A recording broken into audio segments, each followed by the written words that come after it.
Good morning, everyone. Welcome back. Well, one of the hardest things to do when losing weight, of course, is getting up and getting active.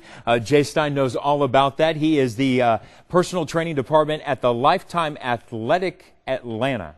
Good to have you here this morning. Thanks for having us. It's great to have you here because it's always about kind of getting everyone out there, getting people active, people who may be fearful of walking into a gym. Yes. Right? Do you deal with that a lot? The initial fear, the intimidation factor. We do, and the intimidation factor is sometimes about what it really takes to get there, that commitment level. And following that with education, because everyone knows that going in and increasing activity and changing your diet, that does make a difference.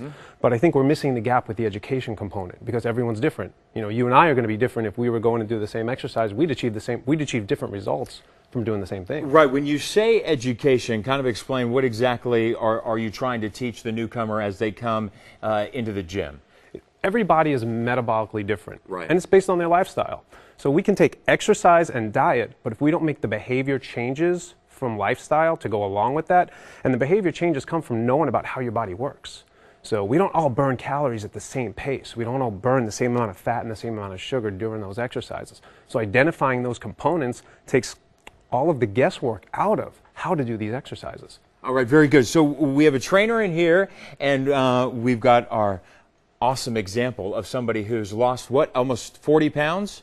No, about 25 pounds. About 25 pounds. All right, you're going to show us some of some simple exercises that anybody at home can do if they're at the gym to kind of get themselves started, right? Yes. All right, what are some of the exercises we're going to do here, and kind of walk me through them and the benefits they have on the body? Okay. Well, we're going to start with some basic push-ups, but we're also going to throw a stability component in there to engage extra activity from the core.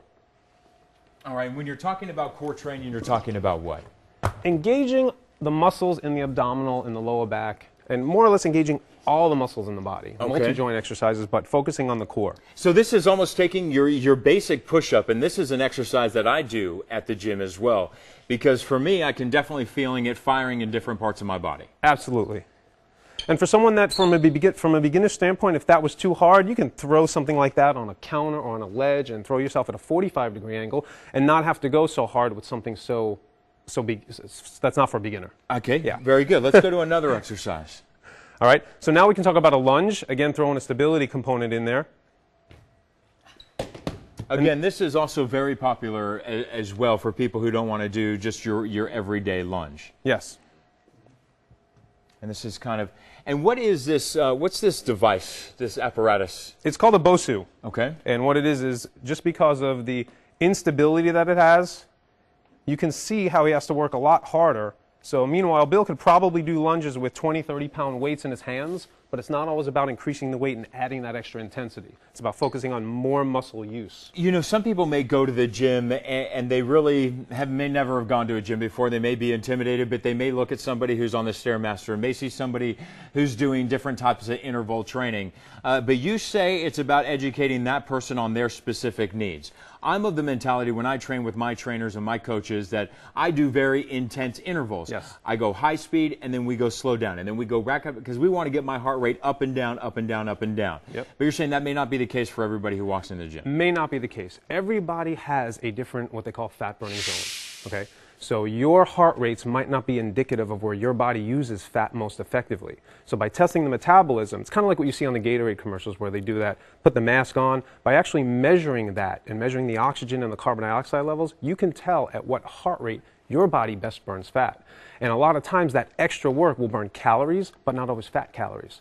So people are pulling from all those sugar stores, and it creates more hunger. And that's why sometimes without the education factor, people work out, and the first thing they want to do is they want to go eat a loaf of bread or a bowl of pasta. And so they're doing great, and then they're sabotaging themselves. And on top of that, they're increasing the stress levels that they already have because of the high intensity. And it's interesting. Education is key because it depends on what your goals are. Because after my workout, I carb load, right? So after I'm done eating out, I do want to eat a bagel because I want to get my body those carbs that I just burned, back in there, and also want to help my muscles. So it is different for everybody depending on what your goals are. How big is your diet as far as reaching goals at the gym? It's very important. And when you talk about carb loading, just looking at you, you don't have a lot of fat to burn. Right. But everyone else that has fat to burn has to work on that. So diet's important. And a lot of times with weight loss, people avoid the fat. But the body needs that fat. You need those healthy fats for cellular functions and production and protection in the body. So diet is important. But again, as everyone's different, it's measuring what's going to be best for that particular person. I like that too. And you know what? If you are trying to make a life change, it would probably be a good idea to get a trainer for at least the first few months to get acclimated to the gym and learn some new exercises. I like the way you said the first few months, because results aren't realized in the first few weeks. No, absolutely not. Very good. Jay Stein, we appreciate it here with us this morning. When we come back, find out how she went and lost 90 pounds in just 10 months. Our very own Brittany Miller is going to be here talking about her story when we come back.